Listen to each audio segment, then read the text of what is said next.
All right. Hi, everybody. Welcome to Heathen Talk, Season 2, Episode 5. Tonight we're talking metagenetics with Ben Waggoner. Thanks for Hi. being on the show. And there he is. Glad to be here. And so this is the part of the show where we do all our house cleaning. If you want to give us a like, go to facebook.com/heathentalk and throw us a like. If you want to leave us a nasty message, go to heathentalk.com and leave us a comment. If you're just feeling generous, patreon.com/heathentalk. And Lauren, do we have any events coming up? We actually do, and I also want to throw out there, if you want to look as good as we do, you want to go and click on our swag section. I forgot to grab them before I sat down. I actually ordered some stickers and got them in. They look really sharp, and so pretty excited about that. We have Missouri Moot has changed, which is next weekend. They have changed their location. It's going to be near Fayette, Missouri, so go check out the link for their event to get all the details on that. On the 17th through the 18th is Sacramento Heathen Fellowship. They're going to be at Sacramento Pagan Pride, and that's going to be at Fair Oaks, California. And they're going to be there promoting their group, and they will have swag. And I just want to put this out here. If any of you groups have swag, and you would like to send it to me, barring it's not like grossly offensive, I will totally wear it on the air and promote your group. I'm just saying. I'm that generous. So, in addition to promoting events, I'll promote your swag, whatever, really. I'm easy like that. But those are the big ones we have coming up. And, of course, Midwest Winter Moot is going to be the first weekend of November. That's going to be in Osage Hills State Park in Oklahoma. So, lots of awesome stuff. Where the sweeping down the plane. Yeah, I'll be there. And I'm pretty sure Ben will be there, and it'll be a big time. Thorin, do you have a pub moot coming up soon? I do. Let's see here. Producer Matt in the background there, just to make sure I don't say anything wrong here. I believe we settled on the 11th of September. I didn't make the connection on the date until just now. Fair enough. So, September 11th at Schulte's in the U District, as it has become accustomed to be, and will probably remain until at least after Oktoberfest, because the beers they have during the Oktoberfest season are phenomenal, and I'll just go ahead and use that as an excuse to keep going there. Come out and meet us. We have new folks coming out every time. We've met some great people. We want to keep meeting great people, so come see us. Excellent. Oh, that's 2 p.m. till 8 p.m. is when we run it, by the way, on Sunday the 11th. I may make an appearance if I get off work actually on time and can ride the bus down there. So stay tuned for a potential celebrity appearance by Josh White of Heathen Talk.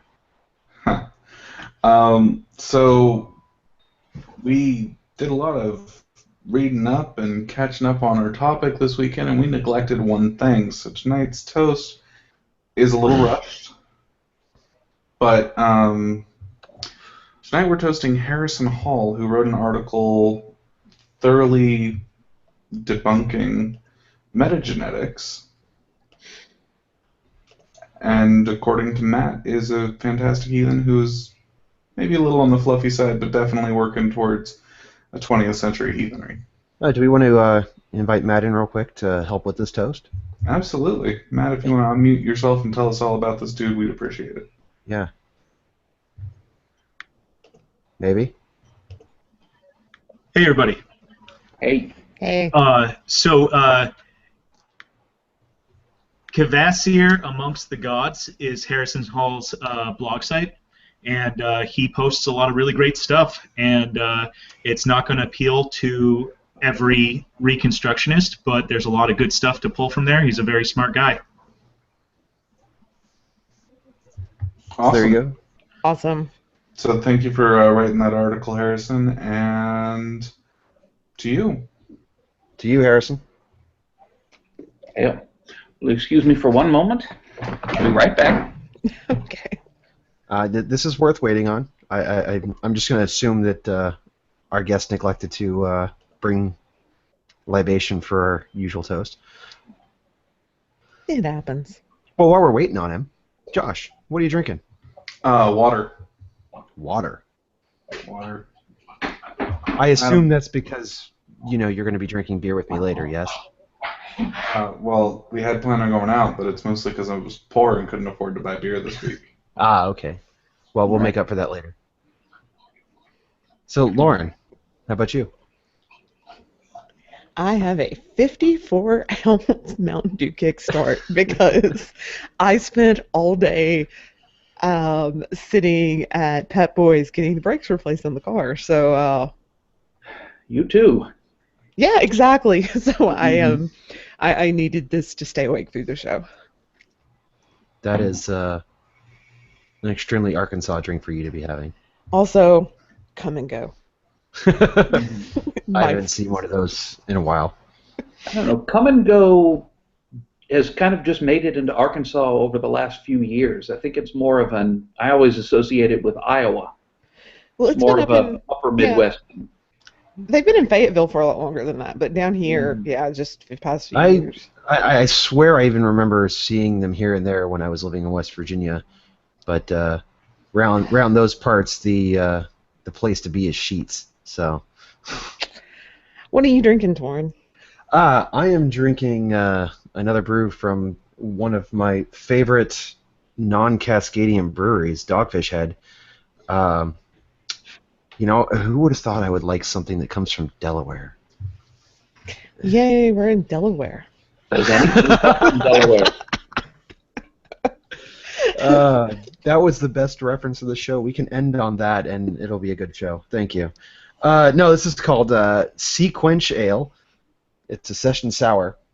It's relatively low ABV, but they've combined 3 styles. It's a hybrid sour quencher brewed with lime peel, black limes, and sea salt. And it's tart, but not terribly so, especially for those of you that like Brett Sours. So if you're a fan of Brett Sours and you like the unique stuff the Dogfish Shed puts out, I highly recommend it. If you don't like Brett Sours, then stay away because it definitely tastes like one. And if you don't know what a Brett Sour is, I'm sorry. So Ben, Yes. what are you drinking? I'm just drinking plain old community coffee, courtesy of my Black & Decker coffee maker, which just got out of the shop because we had to replace the alternator. And yeah, community coffee is made in Louisiana, and it was cheap. And so is Ben. And since I grew up there, I suppose I'm drinking a connection to my ancestors, as it were. Fantastic. I have And I'm drinking from a mug that I got at a scientific convention that's got DNA on it. Nice. There we go. Topical. So yeah, you can tell that everything I have to say will be thoroughly authoritative because I've got a DNA mug. Exactly. So there you go, everybody. Dr. Waggoner drinking the very same fuel that keeps the Java Mall going. Which actually, I have some coffee for you, remind me, that was sent by a fan for you to try out for the next round of Java Malls. Okay, so I did hear. Yeah, it's fancy coffee. I've taken a slight hiatus from doing more of those. I really need to get started again. Well, obviously, we all need to send you coffee so you can. Obviously so. Yeah. There we go. And the more the better. I'll have to send you a little bit of what I drink. It's called Three Peckered Billy Goat. I Okay, can't then. afford to send what I drink, so, you know. How would a 3-peckered... Some It's really- questions should not be asked. I can totally Okay. say that I've had it and it's really good. Okay. But all right, so we are here tonight talking with one of my favorite kindred brothers. I can't say that anymore. About a topic that is is somewhat controversial. It's definitely interesting to get a scientific perspective on, and that, of course, is metagenetics. All right. I do want to be real clear here, real quick. The scientific opinion is not coming from myself or Torin or Lauren. That's going to be color commentary, just so everybody knows. Yeah, pretty much. I mean, this is Ben's show today. I have Okay. scientific opinion. Okay. Well, I'm smart. I listen to Ben. there's a difference between having a scientific opinion and having an informed scientific opinion, Okay. which is why we invited Dr. Waggoner on. right. Exactly. And Ben, if you wanna, we really hadn't. Ben is a biology professor here in Arkansas. He's also is my kindred brother. And for those of you who haven't heard him before, he is also very well versed in things like evolution. Well, His evolutionary biology class Yeah. is dreaded by many students. Well, I did want to start out by asking Ben to give a little bit of primer on himself, because I think as most heathens who are plugged into the blogosphere, as it were, are aware, it's really easy to accidentally run into Dr. something or another who is talking authoritatively, so to speak, on topics heathenry, but their doctorate is in something like jazz bass. So, Oh. why don't you tell us a little bit more about your education, Ben, so we all know where you're coming from on this? All right. My doctorate is not in jazz bass, although that would really be cool. I've plunked around a little bit on a Fender jazz bass, but mostly folk music where you only have to know about 3 notes. Always something I regret. But as far as the academia goes, I got my bachelor's in biology from Tulane University in New Orleans. And then I went on and got a PhD from University of California, and my PhD is in something called integrative biology, which perhaps sounds a little more new agey than it is. A lot of biology departments have been divided in the past couple of decades into a department of molecular and cell biology and a department of everything else. So I have my PhD in everything else biology. That encompasses ecology, evolution, animal behavior, things like that. And evolution was my specialty within there. I did my PhD thesis on a lot of goofy fossils that no one is likely to have heard of. And for the best... Except me. What's that? Except me. Okay, except you, because you're like a geologist yourself, and that's cool. But yeah. That rocks. I think I've actually read your thesis, but anyway. Okay, well, I apologize for boring the hell out of you if you did. I did have insomnia at the time. So. Okay, all right, I hope it cured that. It did.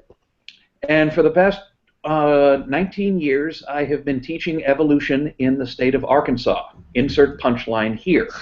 They don't offer hazard pay. Well, I mean, when I came here, I was expecting a little more pushback than I've got, but the worst that's ever happened to me has been the occasional Jack Chick tract slipped under my office door or taped on the doorknob. And all that does is basically confirm my very well-tested observation that Jack Chick can't draw for anything. No, that one's okay. We don't limit that one. Yes, but my wife's mother might still be awake. Yes. Yeah, she's staying with us for a while. I have to keep things a little bit on the calm side. So anyway, I like to tell my students that evolutionary biology, which is what I do, really could be called advanced general biology, because evolution touches on everything else that we teach and everything else that we do. There's not a biology subfield that doesn't have an evolutionary component to it somewhere. But I guess what you could say is that evolution is genetics times very large amounts of time. We talk a great deal about genetic changes over time, and so my interest overlaps to a certain degree with Steve McNallen's ideas of metagenetics. So, on that vein, okay. If you want more proof of my academic bona fides, I could probably find my cap and gown if you want. I don't think that's necessary, but maybe someday Okay. we'll have you on in the cap and gown. Disagree. Yeah, in the future, next time we have him on for his expert opinion, I demand that he appears in cap and gown. Well, the cap isn't the typical mortarboard. It's actually this 8-sided beanie. Yes, it's pretty epic. It's pretty cute, yeah. So can you give a brief definition of what the idea of metagenetics is? I mean, I can kind of do it, but it's couched in terms that you might be more comfortable with than I am. Okay. All right. I happen to have up here on my laptop Steve McNallen's article in 1985 that sort of got the ball rolling. He calls it a science for the next century, a science that deals with genetics but also transcends the present boundaries of that discipline and touches on religion, metaphysics, and ... Jungian archetypes. And let me scroll down if I can get a good definition. He starts the article by saying that ancestry matters, and metagenetics is the idea that the religion that you follow is conditioned and to some extent inherited by your ancestry, that who your ancestors are determines what religion is right for you to follow or is natural for you to follow. I think I'm summarizing that fairly honestly here, but let's see, I've also got an update from his writings, and he says his modified definition would be the hypothesis that there are, excuse me, I've got a cat, out of the way. This could be a long night, folks. The hypothesis that there are spiritual or metaphysical implications to physical relatedness among humans which correlate with but go beyond the known limits of genetics. So there you have it from McNallen's own writing.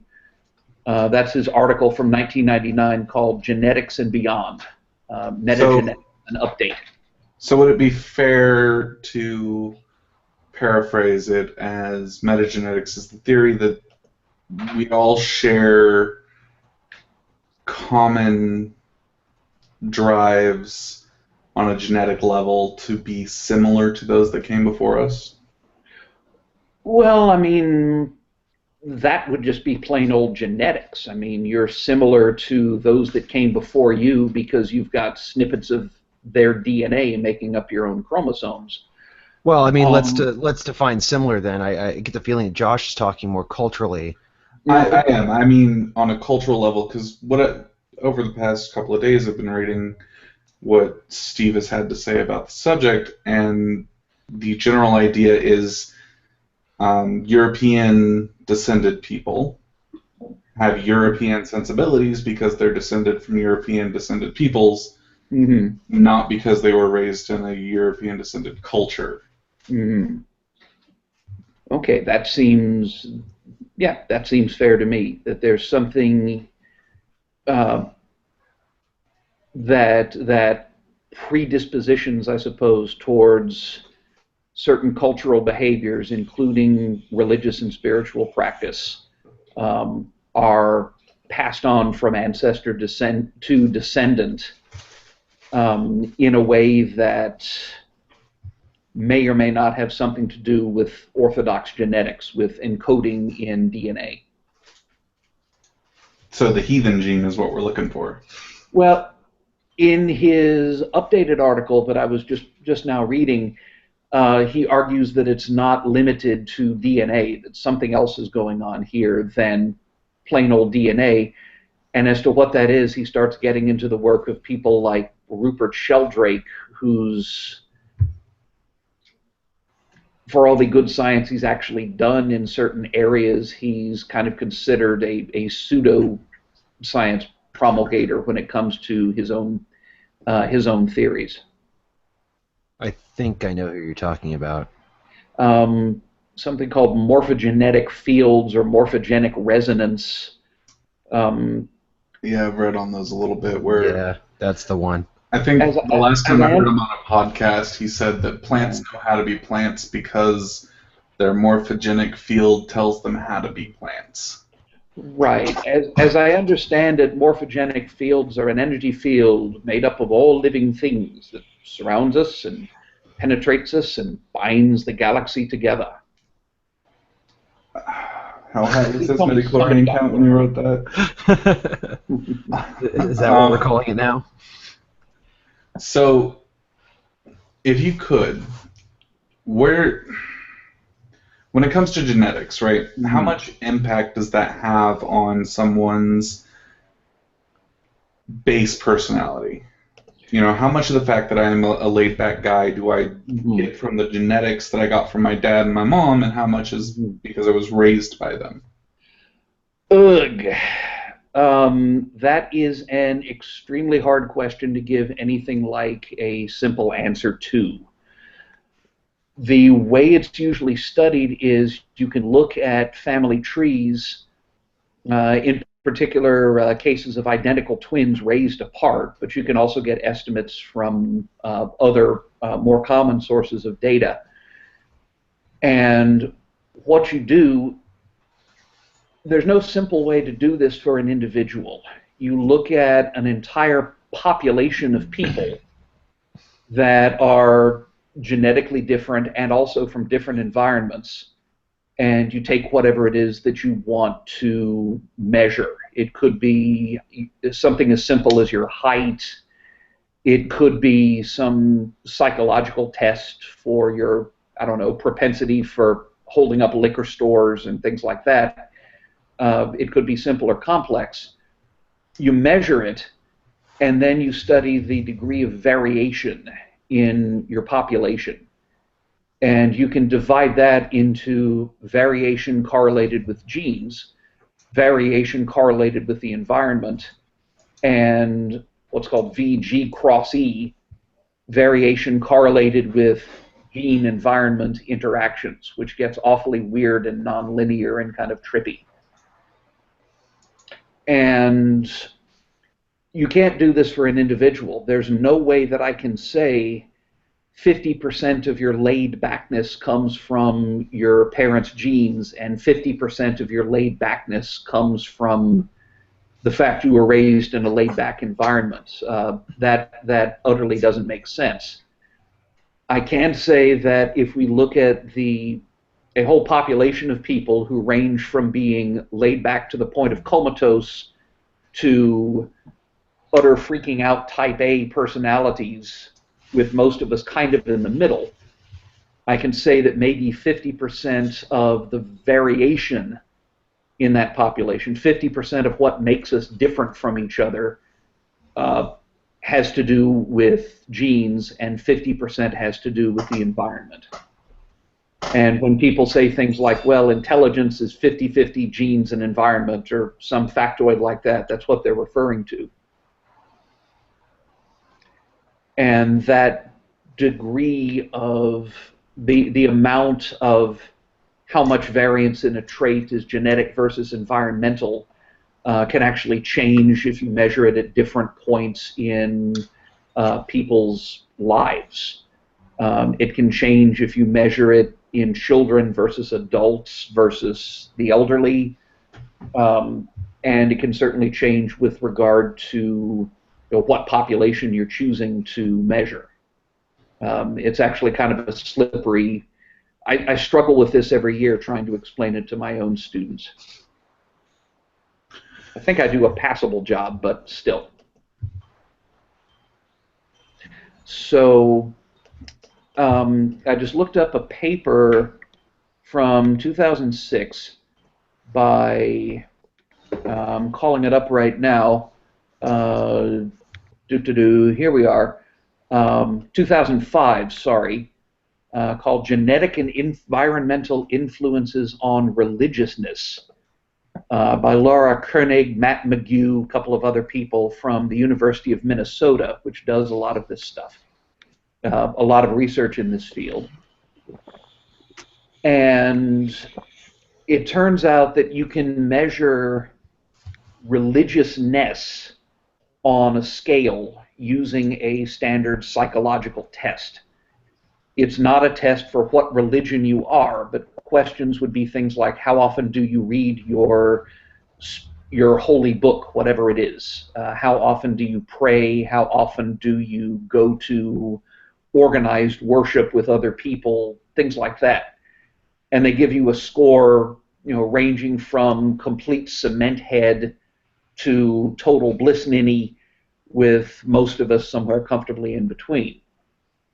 And if you measure that, it turns out that it looks like it's about 40% genetic, maybe more, maybe less. The numbers aren't perfectly consistent, but ballpark would be about 40% of the variation in a population's religiosity is correlated with genes, and the other 60% is correlated with environment. But it actually varies depending on when you ask the question. If you measure religiosity in a bunch of kids, environment has much more to do with it because they're living under their parents' control, or at least strong influence, and they're mostly doing what their parents tell them to do, and they're going along to church because their parents make them, that sort of thing. Genetics has a greater share of the variance if you measure people later in their lives when they're away from their parents and are developing their own identities. So there's not really a nice, neat, pat answer as to how much of your religiosity or your spirituality has to do with your genes and how much has to do with environment. It can change.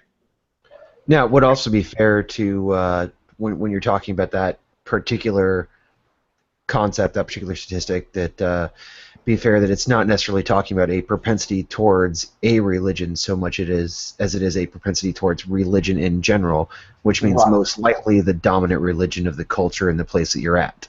Right. I was not able to find any evidence for a genetic component towards what religion you follow. There don't seem to be any such thing as Baptist genes. Well, my Which is a great-grandmother good is thing, just gonna because be if there upset were, I about might that. well not be here. I've got a couple of prominent Southern Baptist ministers in my family tree. And yeah, if they had passed on Baptist genes to me, I probably would not be here at the moment.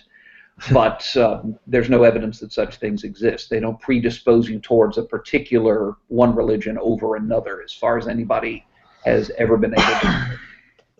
Now, to be fair, not that I'm going to pretend for half a second that the three hosts of this show are unbiased on this topic, which is why we brought you on, Ben, is because we're not unbiased. But, I am willing to play devil's advocate a little bit here, and, do so by bringing in completely anecdotal evidence. Wouldn't you say... The plural of anecdote is not data. We have a saying in the field. So, okay, go ahead. Wouldn't you say it's possible that freedom, to a certain extent, plays a role in that? I mean, because when I was asking for a bit of clarification earlier, we were talking about that as being a propensity towards religious behavior rather than a specific religion, which means most likely the dominant religion of the overculture where you're at. But how about how does that square with things like the rise of Asatru and later heathenry in America, where we find ourselves on paper always having been religiously free, but gaining more and more ability to be religiously free as we go on? Isn't it possible that that's that the rise of Asatru and heathenry are people being able to finally break free of those cultural restrictions, and they're coming back to that because they're feeling it on a genetic level? Well, I mean, it's possible that, it's certainly very possible that Asatru or heathenry, whatever we're calling it, started taking off in the 70s because, that's very much a time when, your old choices are relaxing. The old strictures, I mean, and it's kept on going since then. When I moved to Arkansas, every time I was introduced to somebody, after they found out my name and what I did for a living, the question was always, so where do you go to church? And I rapidly found out there is no right answer to the question. If you say you don't go to church, the immediate response is, well, why don't you come to ours? I ended up just saying I went to the Church of Sabbatarian Recumbency, and usually by the time they figured it out, I'd be out of there. But my Scandinavian reason, Orthodox. oh yeah, there's that too. I forgot. Lauren came up with Scandinavian Orthodox. I'm sorry if I can. My neighbor is the most awesome neighbor on the planet. My wife just brought me a fresh cookie from my neighbor, and this cookie is amazing. Honey, what is in this other than chocolate chips? Bacon. Bacon. There's bacon in this cookie. I knew there was something, and it was amazing, and it tasted. Thorin, really if you don't bring me one of those, we're done. I will do my best. I'll have to go down there and get one for you, Josh. But this cookie is amazing, and I'm just going to go ahead and say, Ashley, I know you're listening. Get on it. Because bacon chocolate chip. Yes, this is amazing. I am sorry. That was a completely necessary divergence from our main topic. Okay, got it. Okay, what were we talking? Right. Okay. What I've seen, even in my little buckle on the Bible Belt in the past 20 years, is people just don't ask that anymore, and except maybe the older generation still might. And what I've seen is that the church that you go to has become much less of a social marker. When my mother was growing up in her small town, your religion was a strong identifier of what sort of person you were, what sort of values you were likely to have, what your socioeconomic class was. If you were Episcopalian, you were rich and probably liked to drink, and if you were Baptist, you were probably not as rich and not as prone to drink, and so on. And we've become so much looser in this time. It is quite possible to go from being a Baptist to a Buddhist in the space of a few weeks, and people don't seem to raise an eye about that anymore. We just have a much wider range of choices that are out there, wider than there ever were. And even given that this is a country that's always given rise to interesting new religious movements. I mean, the same district of New York produced the Mormons and the Seventh-day Adventists. And that was just one little area. We've always been kind of an open religious marketplace that way. But I think it's really taken off in recent years as it never has before. So Aussetru can now get itself out there and jump into that marketplace. I think that's a trend that's been accelerating for the past few decades. Now, that's not me as a scientist, that's me as a just general observer, and of course your mileage may vary. I can still taste this cookie. Well, and I think you're onto something there. I know at my new job, no one has asked me a single question about what church I go to or any of that, which has been the weirdest thing. And I just assumed it was because we're, in kind of a nerd palace. But I definitely can see that, and I think also the rise of information is also a huge thing. The availability of information.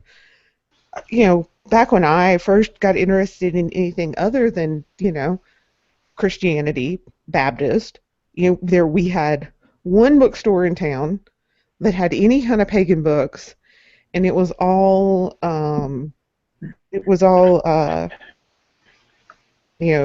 very basic Llewellyn, Silver Raven Wolf, and that other guy that I can't remember his name, Scott something. Anyway, that was those were your choices. Okay, well, if you want to be pagan, you're I kind of felt like sometimes our options was you could be Christian, pagan, in whatever those books said, or Buddhist. Those were like the three. So back then there wasn't as much access and there wasn't as much awareness, and I think now, I mean, I can go on the internet and search for any old, very obscure religion and learn more about them than I ever could have, even living in a large metropolitan area 20 years ago. Yeah, did I tell you about the Masonic Santeria Druids? No. Yeah, they go around cementing chickens to trees. Kind of weird. Do you think you could edit in a rim shot? If we were that good. Okay. And since we're not that good, we just go ahead and say that we just don't like Foley, so we don't do it. Okay. All right. Okay. So, yeah, I suspect that the rise of Asatru in the 70s through today has a lot more to do with just massive seismic shifts in culture, beginning with the 60s and all of that upheaval, continuing on and certainly accelerated by the rise of the internet. I don't think you really need anything having to do with genes to explain it. My opinion would be that you can explain it just by social factors. Well, and wouldn't it, if it were a genetic issue, why then do we have mass conversions? That's always been like a question when it comes to this idea of we are genetically encoded to be a certain religion. It's always one of the things that's always made me skeptical is, okay, well then how come Europe converted so rapidly to Christianity? If they were genetically predisposed into being heathen, you'd think there would have been more resistance. Well, you could, and it is argued that they might have converted to Christianity, to get golden goodies from Rome and have the rights to trade and things like that, but they actually turned their Christianity into, something that was fully heathen, except they replaced the names of the deities. I mean, I think it's been a very long time since I read it, but I think that's the thesis of that book, The Germanization of Early Medieval Christianity.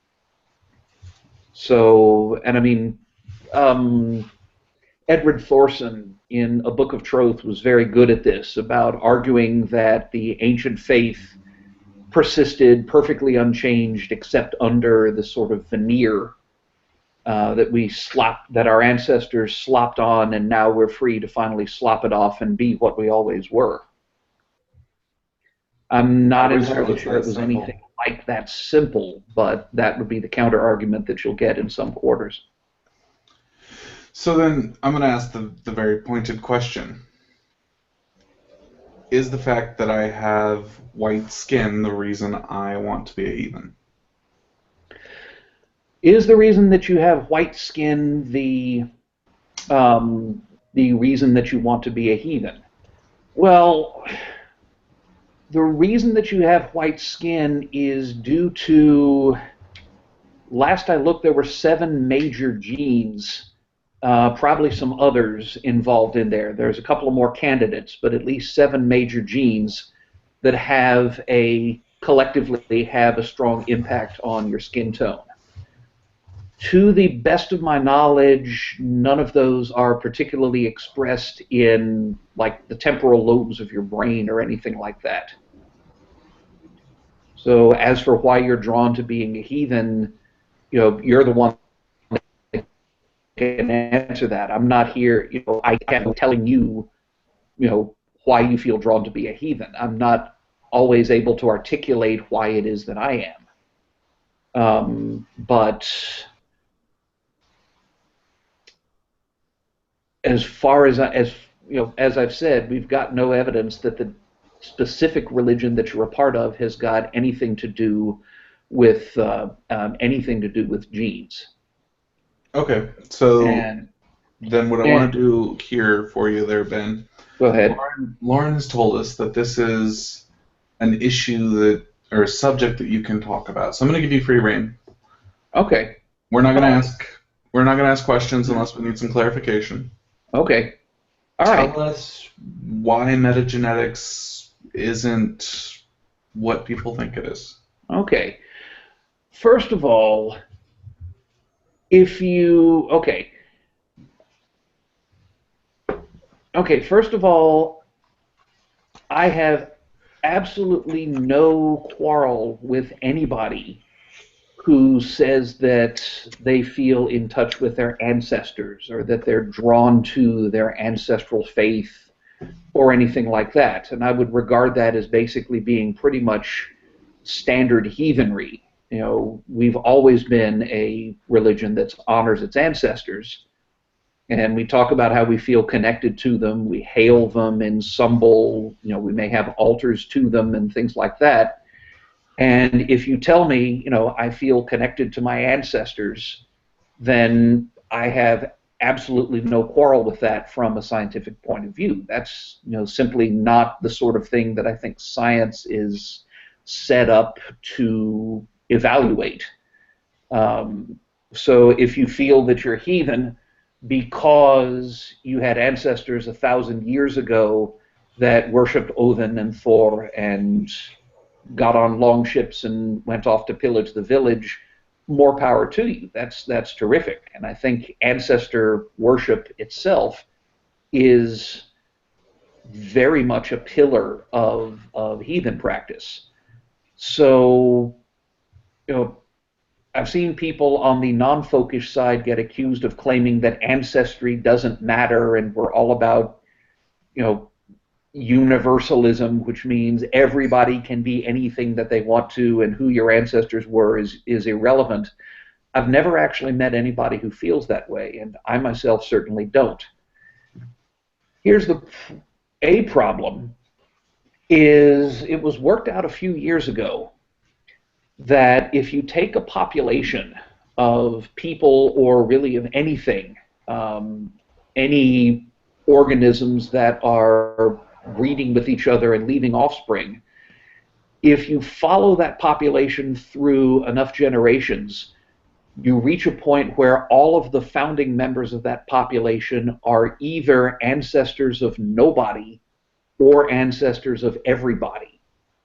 In other words, you get to a point where if an ancestor left any descendants, then all of the current population is that ancestor's descendant. If you with me there? Yeah. Okay, No, I'm coming you're through loud good. and clear.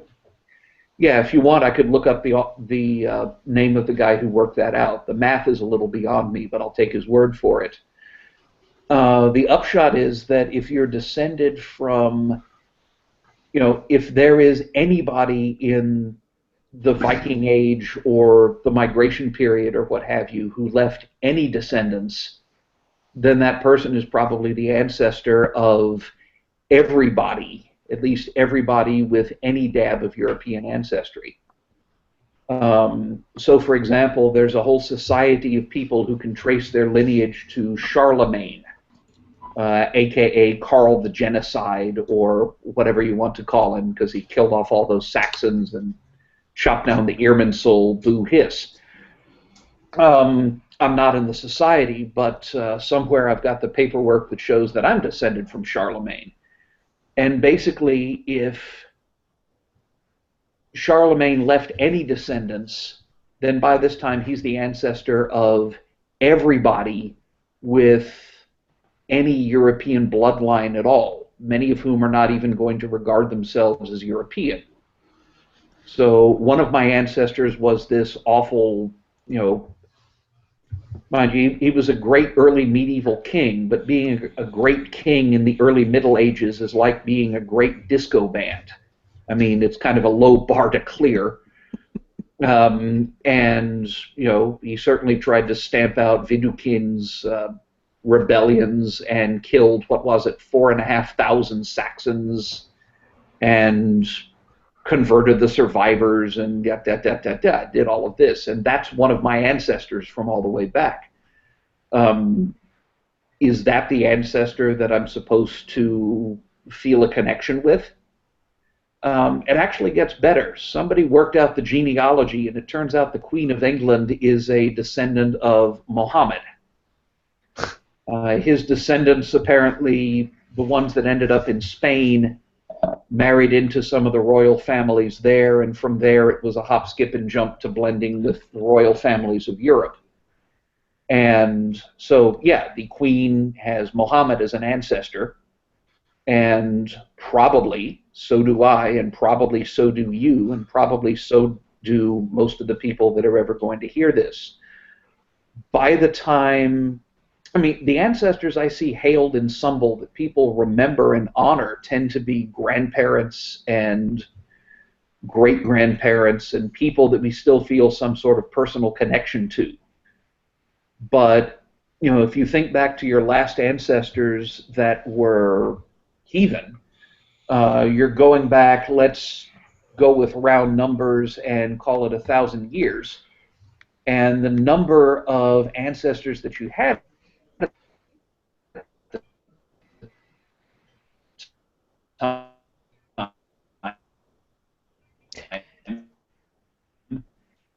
is, let me see, in my head. Anyway, it is a really, really big number. Sorry, I'm still trying to figure out what it is. But that would be in, you know, that would easily be in the billions of people, many of whom are probably the same person, because if you go back far enough, your number of ancestors gets to be greater than the total world population, meaning that you probably have the same ancestors many times over. You know, we're all a little bit inbred in some way. And each individual one of your ancestors back then can only contribute the minutest amount to your genetic makeup. So if you're claiming that you feel connected to your heathen ancestors, that's terrific, and I have absolutely nothing to say about that. If you're claiming that you're connected to your ancestors through in any mechanism that has to do with what I think of as genetics, then you run into the problem that you've got a ridiculous number of ancestors. Each one contributed an absolutely minuscule amount to what you are, and that circle of ancestors must include statistically, people that were not heathen, people that were not even Northern European. We're all a little bit, we're all a little bit mixed if you go back far enough. Okay, am I You're good. making myself reasonably clear? You're kind of looking at me in your webcams like I've just swallowed a live weasel or something. So No, I do want to bring this up because this is something that gets thrown around when we hear these discussions about whether it's metagenetics or whether it's racism or whatever, that everyone initially is African. Is that scientifically valid? what, is that scientifically valid? Yes. Yeah, I mean, you know, the earliest fossils of Homo sapiens that we've got come from Africa. The deepest branches in the human family tree are ultimately African. Now, it does look like that as Homo sapiens left Africa, there were several cases where we interbred with other populations that were closely related, like the Neanderthals, the Denisovans, and things like that.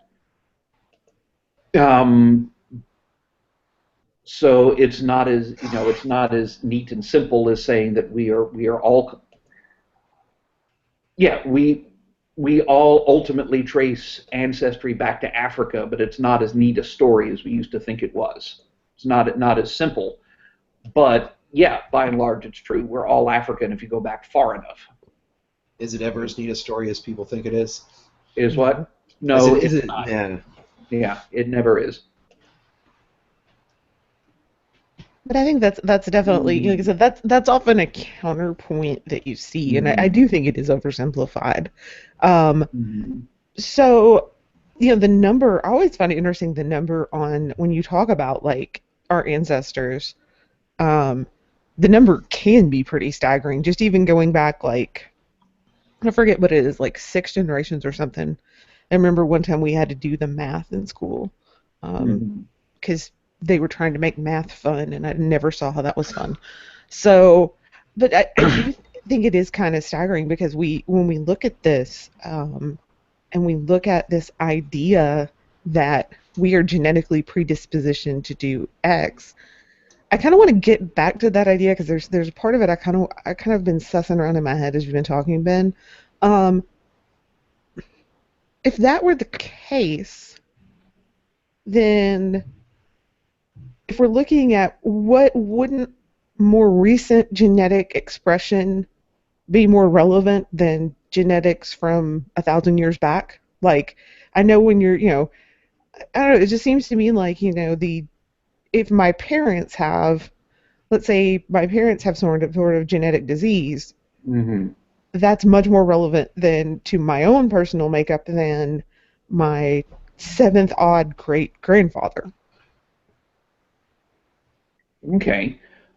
Well, I mean, yeah, I mean, from a clinical point of view, you often can't trace genetic genealogies, and you may not need to more than a few generations. Um, and yeah, I mean, it seems like in the metagenetics point of view, you're saying that the makeup of my ancestors in a particular time window, which seems to be kind of the high Viking age for a lot of people, is what I'm going to focus on, and nothing that happened after that, and arguably nothing that happened before that. So it seems like they're focusing on the genes of the European population at one very particular slice of time. And yeah, it is, I mean, if metagenetics works, then there's no reason to think that. There's no reason to discount that whatever your metagenetics genes are, that they might have changed and adapted in the intervening 1,000 or more years, and not be the same as whatever metagenetics genes were flowing in the veins of your heroic Viking ancestors. I mean, genes change over time. That's as succinct a definition of evolution as you'll find. That's just what they do. That's what happens. They accumulate mutations. You've got, I keep hearing different numbers, but you've got something on the order of 3 mutations in your DNA that were not present in either one of your parents. They resulted from change just within your generation. And all of us do. And this has been going on for an extremely long time. I mean, this has been going on ever since the primordial slime, that life accumulates mutations. And if you're going to call metagenetics genetics, that implies that there's something being passed on from ancestor to descendant, and that something is somehow capable of change. So if your genes can mutate and evolve and adapt or maladapt or whatever, then presumably your metagenes can do the same thing. And if they can't, then it shouldn't be called metagenetics. It should be called something else. Well, when I was reading through everything, metagenetics, as it's presented by the AFA, really seems more like it's a theological or metaphysical point, and has nothing to do with genetics beyond the key word that he throws out a lot: similarity. What it reminds me of is something that is a lot more common in Arkansas, but it's young Earth creationism.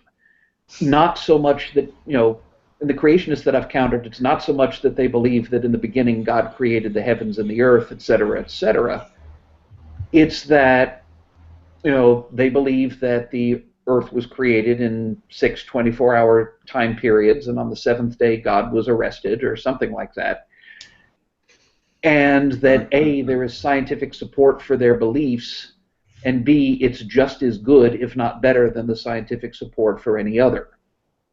If they just said, okay, I believe the world was created 6,000 years ago, and if your science says no, then screw your science, I might even respect that a little bit better. But they're trying to gain, this appeal to authority by appealing to science when they're trying to, deal with something that is really a matter of spirituality in the first place. And the creationists that I've known, many of them are very obsessed with sounding scientific, with having degrees and having titles and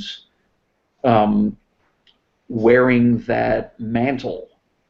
And it seems like, albeit in a somewhat less offensive manner, when McNallen wrote his work on metagenetics, the fact that he's using the word genetics at all, how do I want to put this? It sounds like the same thing. He wants a veneer of scientific respectability and scientific authority over something that fundamentally is not scientific at all. I don't think you can really support what he's talking about. I mean, partly because, as I've said, you have a huge number of ancestors, and many of them weren't pure Northern European, whatever that is. And there's no evidence yet that the specifics of your religion are, in fact, genetically inherited. I think he's metagenetics is square wheels.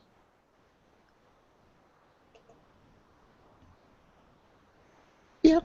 That's my story, and I'm sticking to it. I can see that. I can see. I feel like sometimes it really, as someone who has been around the New Age community, it really does. It seems so very similar to so many other New Age ideas that I have seen out there, like alkaline water, or they try to take this very in general, the people who are trying to sell it tend to take these incredibly scientific names and paste them onto decidedly unscientific ideas. Also, not completely unrelated. When you were reading that second definition, all I could think was, man, this sounds like something L. Ron Hubbard would say. It really does, which is another person that tried to put scientific terms on pseudoscience. Right. I mean, I figure if you want to say, hey, I think we should follow our ancestral religions and I feel a kinship with the people before who worshipped that way, then just say it. You don't need to do anything else. But if you're going to call it, metagenetics and claim that you've got empirical support for your views, then, that's another thing. And I think that's trying to, wrap yourself in the mantle of scientific authority. And I mean, he mentions some pretty, he mentions a bunch of anecdotes, but he really doesn't have anything that's going to clinch the case. Nobody's found any way in which you can encode the Havamal in human DNA. And I've actually seen, this was quoted in another book, some people from a pretty extreme folkish viewpoint claiming that if the Eddas were completely destroyed, they would basically be able to recreate all of that out of their own bloodlines. To which I say, nice trick if you can do it, but I suspect no. I kind of suspect it's just not going to work that way. Like, I don't, like, the logic of, I can't wrap my mind around that. That makes, are they, yeah, sorry, that statement just, that made my head hurt. The sad part is I can wrap my mind around that, because that statement is a goalpost that has wheels and a 12-cylinder engine on it. I'm stealing that. Go for it. I mean, Because here's the thing, we can recreate that from our bloodline. Mhm. Well, what do you mean by recreate? Are you talking about you're going to give us a word for word, stanza by stanza recreation of it if it was all lost, or is it the fact that you've actually fostered a cultural similarity down through the ages and can reproduce the same basic concepts in a similar fashion? Mhm. Now, is that coming from your blood or is that coming from culture? I think that's one of the biggest arguments that Mhm. uh, those of us like are on the show right now have had with people who subscribe to metagenetics is that it's culture is what is important. And that's the thing is I'm accused regularly, especially lately, of cultural Marxism, Oh. which That's is what every time someone says that, I just want to reply back. It's like you think you know what that means, but that's not what that means. it's not. But I'm not going to split hairs in that because I know what they think it means. I Mhm. know what I'm being accused of here, Wait, and what are you being accused of if you're a cultural Marxist?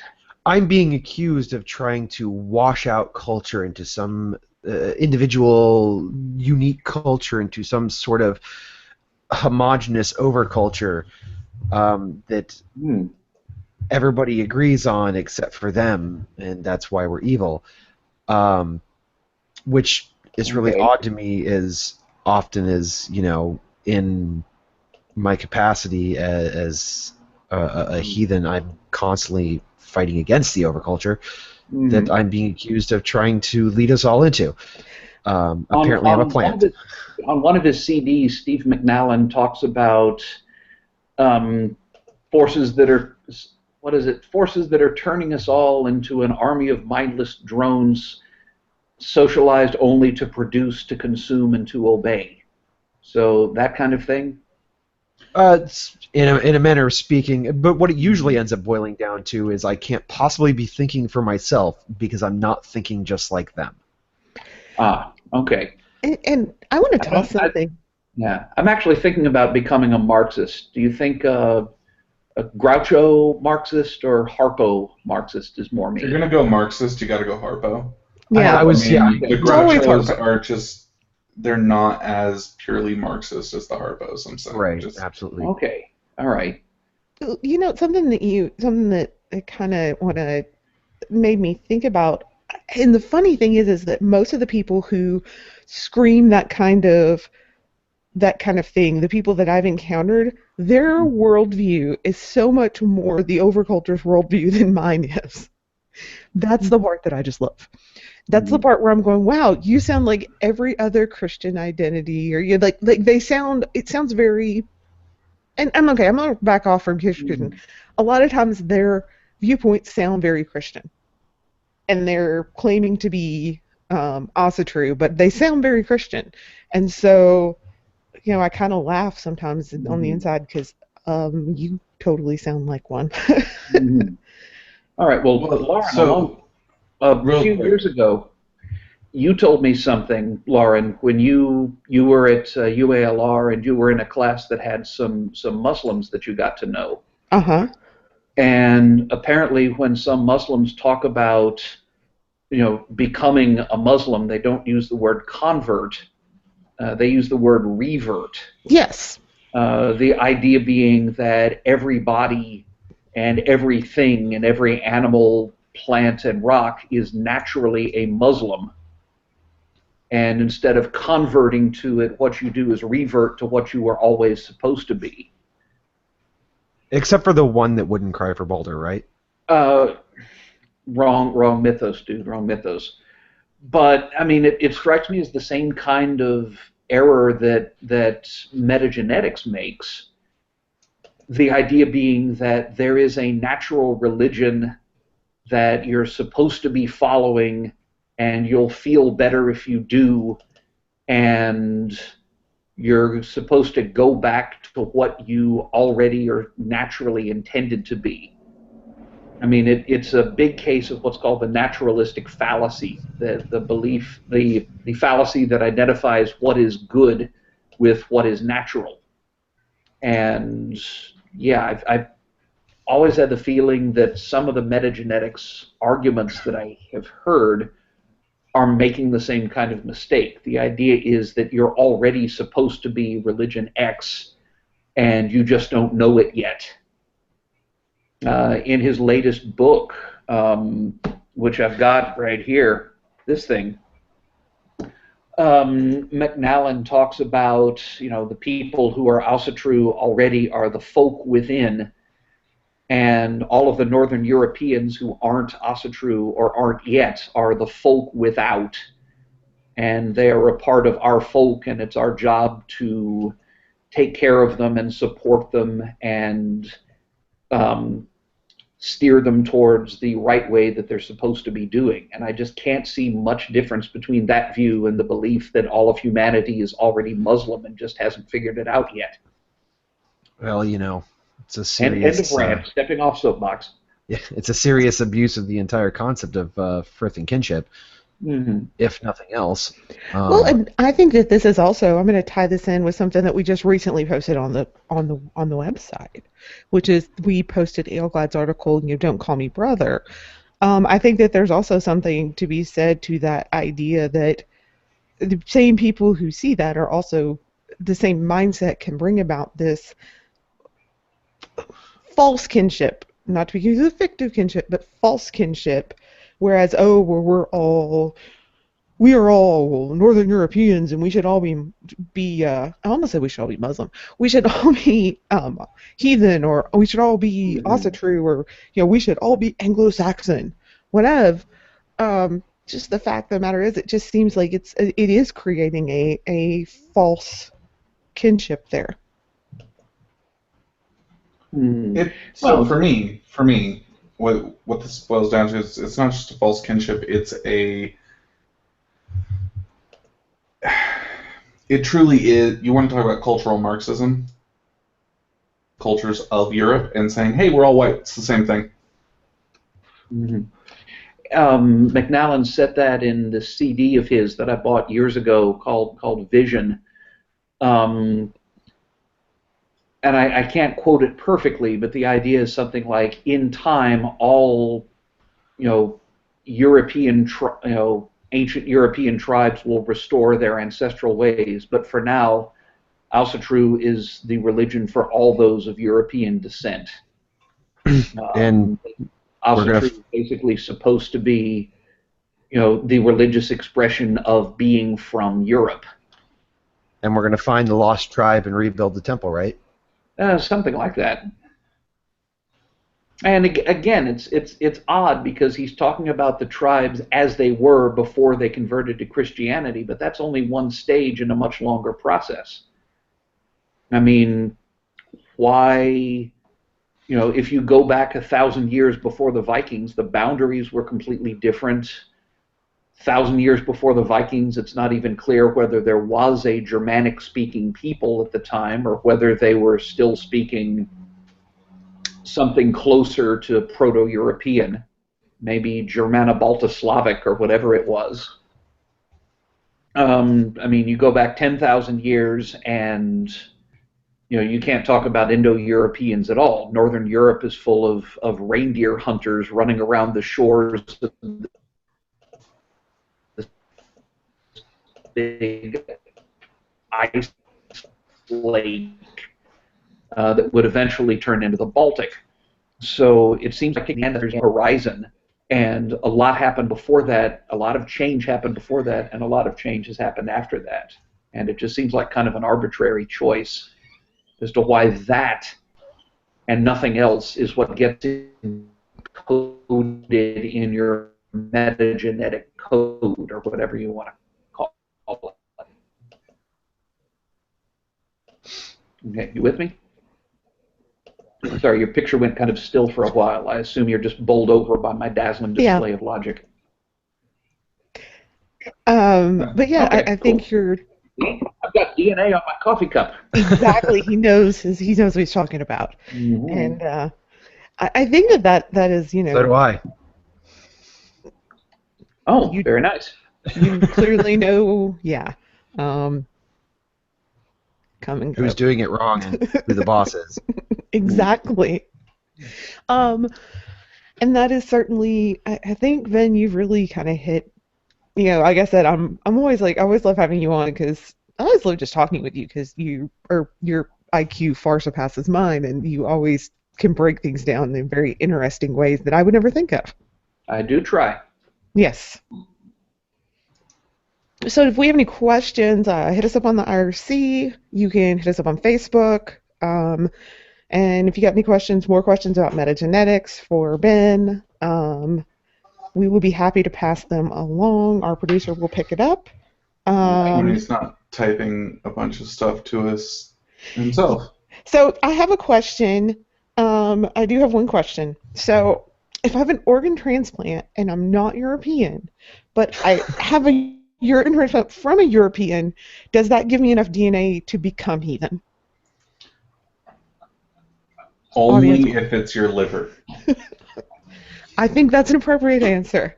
Yeah, that sounds good. I'm good with that one. I'm gonna go up here. We have a question up here from Caitlin.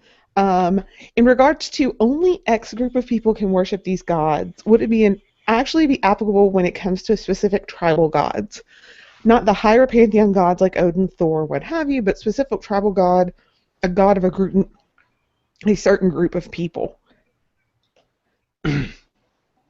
So, in my opinion, Mm-hmm. I'm going to go on this You one. guys want to get? Go ahead, Ben. I was actually saying after you. Yeah, Oh, go for okay. it. Fair enough.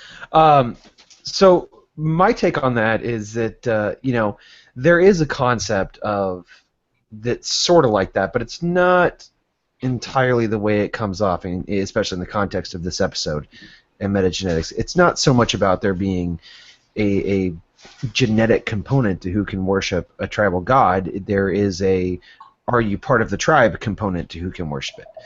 And I would go so far as to say, well, I'm not necessarily going to stop somebody from worshiping a particular small god of my tribe, but I'm not sure how they would even really have any familiarity with that god or suddenly come to a desire to worship that god. But again, I'm certainly not going to stop them if they discover this god and choose to worship it. But that's more of a concept of tribal thu. And I would argue it has absolutely zero to do with genetics and everything to do with being in the tribe. It's the same way as I would look at somebody who is neither heathen nor even a Satru, strangely worshiping Odin as a bit odd. Mm-hmm. And so the follow-up to that was, is that a metagenetic, right? And I don't think that has anything to do with metagenetics. I think that has everything to do with tribalism. Yeah. The fact is that, Thorin, if your tribe has a small god that is your tribe's, wouldn't make much sense for someone else's tribe to worship it unless they were related to your tribe. Right. Mm-hmm. I mean, in any situation like that, the god in question is likely to be very culturally focused. Usually when you find tribal gods like that, you'll find that the place they came from has something to do with the origination of the tribe. Mm-hmm. So I wouldn't expect another tribe to worship a god that has something to do with the beginning of my tribe, because that would be weird. That would be like, me getting up every morning and pledging my allegiance to the Queen of England. It would just not make any sense. What, you don't? I do not. Okay. All right. I do on occasion. Oh, okay. But I'm The nationalist. monarchist. What do? You salute the Queen of England by doing this? All right. If you look at, tribe makes you think of people who are connected to each other by, genetically, by blood, and certainly many were, but depending on where you go, if you look at some of the tribes in times like the aptly named migration era, you know, tribal membership could get pretty up in the air. I mean, I remember reading in Herwig Wolfram's History of the Goths that the Goths are known to have included everybody from renegade Romans to assorted Germanic tribes to the occasional Finn and, the occasional Greeks, Jews, just pretty anybody who was willing to swear allegiance to that tribe. Well, and the Saxons themselves were a federation of smaller tribes. Mm-hmm. Right. And, I mean, the Rus on the Volga, the ones that Ibn Fadlan wrote about, are thought to have been maybe largely Scandinavian, but probably with a whole bunch of Slavic and Finnic and maybe even Turkic peoples mixed in. Tribal affiliation is the kind of thing that often gets trumped by making a fictive kin, swearing allegiance to a tribe, swearing allegiance to its particular gods.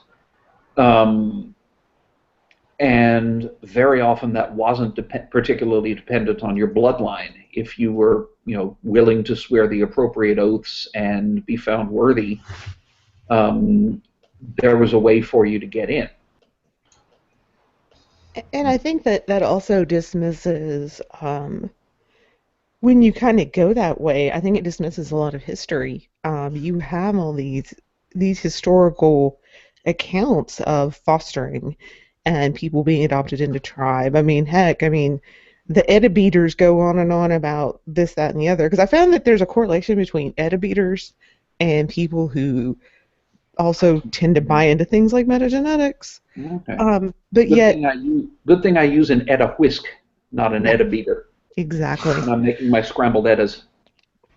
It really seems to me that they forget what's actually in the Eddas about the tribes of the gods too. Who we think of as the gods are actually people from many different tribes who kind of were oathed together by marriage or this, that, and the other. Mm-hmm. I see Matthew has chipped in with, even if we do just focus on the Vikings, how quickly did Viking settlers breed with the Irish and the English? The answer is, quote, pretty freaking quick. And I always think of it like this. Imagine that you're in Byzantium in the time of the Varangian Guard, and you see a couple of, heathen Viking warriors walking down the street in Constantinople, and all of a sudden they spy a, beautiful, dark-skinned wench gesticulating at them from an inviting doorway. Are they going to say, no, I must not, I will keep my genetic material pure because I must not break the metagenetic line that connects my descendants to their distant ancestors? Or are they going to say, hubba hubba, come on, Bjorn? Now, I'm just going to put it that way. The answer is fairly easy. I'm just going to go out on a limb here. And say that I might have had some tiny bit in common with my ancestors who were soldiers in a place far from home. In that, when I was an enlisted man, I rarely gave too many thoughts about the genetic makeup of the person that I was intending to share my genetics with. The difference being that I have much better access to birth control than they did. True. But yeah, soldiers and traders and explorers and voyagers have never been particularly shy about keeping their DNA to themselves. Yeah. I've got enough sailors in my line that I'm fairly certain I'm part sheep, so... Well, and there's also... But are you worshiping the ancient gods of the sheep? Do you feel a metagenetic kinship with I'm starting to feel like I should be. Well, there's some researchers in Iceland who have they're working kind of on hypothesis, but it's pretty well tested that when the Vikings sailed to the Americas, they ended up, which of course mostly was in Greenland, but still they brought back native women with her, and that explains um, some of the DNA variants you see in Iceland, because they were like, hey, you're hot, want to come be my wife? There is, and I cannot remember which saga, but there is somewhere a text that claims that they did that, and I'm forgetting which one it is, and I could easily be hallucinating because of this coffee or something like that. I think it was kind of overlooked because there's all kinds of weird things that aren't historical in Icelandic writings, but this one might actually have something to it.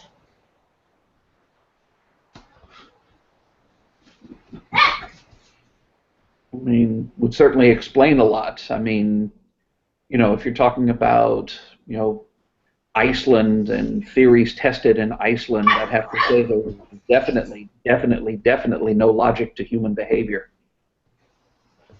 Yeah, not really. Somebody got the reference? Yeah. But I hate to quote a meme, but there's been a meme going around that was like, why are Scandinavian women so pretty? Because Vikings went out and brought home all the pretty girls.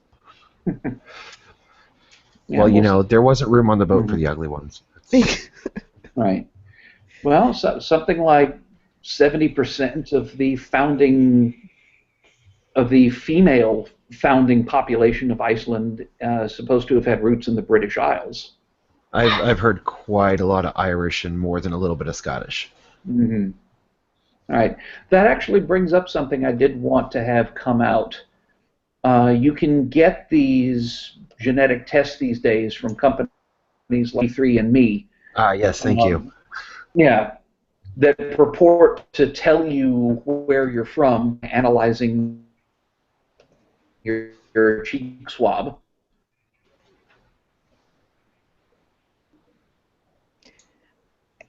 As far as I can see, the way it works with those. And it's not that that's not neat and nifty and awesome and all that, but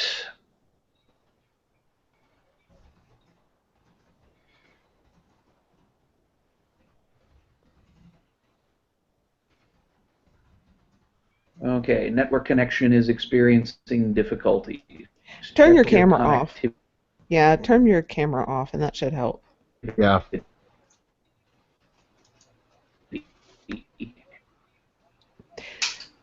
Me? Yeah, you. Yeah. If you turn your camera off, you should use improve a little bit. Yeah. Okay. Are we there? You're still there. Okay. All right. Can we edit out that awkwardness in the version that goes on YouTube? It'll cut out. Yeah. Anyway, so. Okay. So anyway, the parts of that test that are least ambiguous about where you're from are also the least informative. And I say that because they're pieces of DNA that are passed down through these little energy-generating blobs in your cells called mitochondria, and also on your Y chromosome if you happen to be a male. And those are inherited only uniparentally. Your mitochondrial DNA is passed on from your mother's mother's mother's ... mother. And your Y chromosome, if you're packing one, was passed on to you from your father's father's father's father's ... father. Meaning they don't tell you a lot about everybody else in there. There's only a very small sliver of your ancestry that they're informative about. And there are many of those markers that are, abundant in people that come from a particular region of the world. So what is it? The mitochondrial genotype R is commonest in Europe. and A, B, C, and D are commonest among Native Americans and things like that. I don't have the numbers in front of me, but it's something like that. So you can use genetics to trace ancestry. That's not a lot of aid and comfort to the metagenetics side, because those markers that they're looking for are extremely tiny and they don't have any function. I thought of an analogy for it the other day. Somebody told me that the first UK printing of the first Harry Potter book had an error in it. Apparently it tells the list of supplies you're supposed to have for Hogwarts actually listed the wand twice. And that was a typo that got confused and got added and was taken out of later printings. So on the one hand, if you have a photocopy of that part of Harry Potter, you can tell what edition of the book it came from. You can trace its origins if you must. But it's also completely unimportant towards, the plot of the book or your enjoyment of it or anything like that. And those DNA markers that are passed on in your mitochondria and your Y chromosomes are the same kind of thing. They are things along the lines of, this person has 7 repeats of the AGTC sequence at position 37,794, and this person over here has 12 repeats of the AGT sequence in position whatever it was. So it's not that you can't trace ancestry and to some extent tribal relations using DNA. It's just that DNA has virtually, no bearing on your survival and no bearing on, what spirituality you're supposed to follow. Right. Did everybody get that, or was I dropping out? We got it. You're nice and strong on that one. So we only have 2 minutes left in our so short time. And I would absolutely love to just do a quick recap of what we've talked about tonight. I think we can all just sum it up in the idea that metagenetics is a bunch of fucking bullshit that has absolutely no bearing in reality. It has nothing to do with... I can't get it to work with what I know about how genetics works.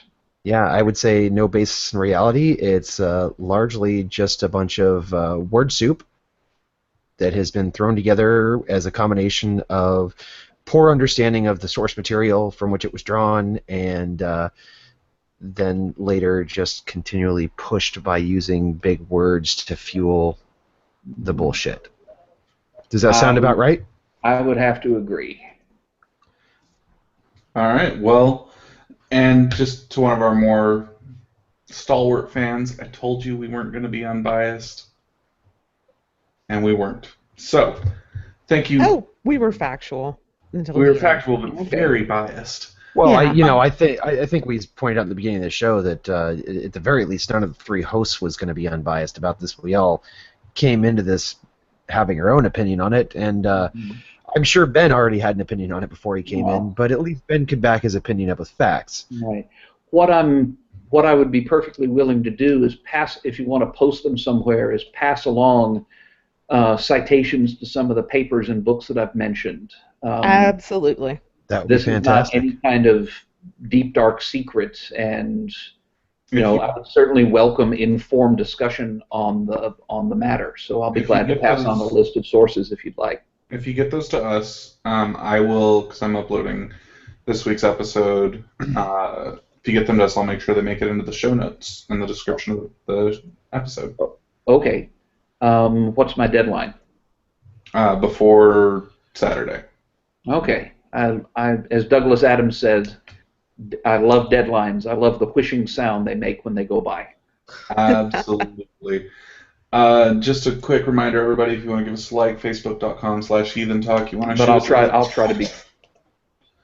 You want to shoot us a nasty email, hosts@heathentalk.com, or leave us a comment on the website. If you are leaving comments on the YouTube, we appreciate it.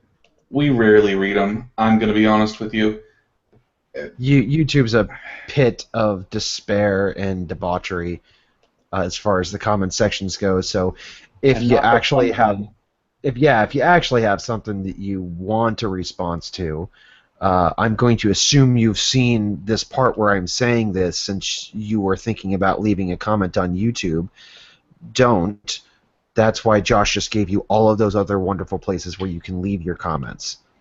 And if you have opinions or you want to give us ideas, reddit.com/r/heathen talk. Go there, make a new topic, tell us what you want us to talk about, engage us. We're here. Yeah, I mean, there's no excuse not to. We're easy to get a hold of. And with So- that, ladies and gentlemen, You're doing it wrong. yeah, but I am the boss of you. Everybody have a good week.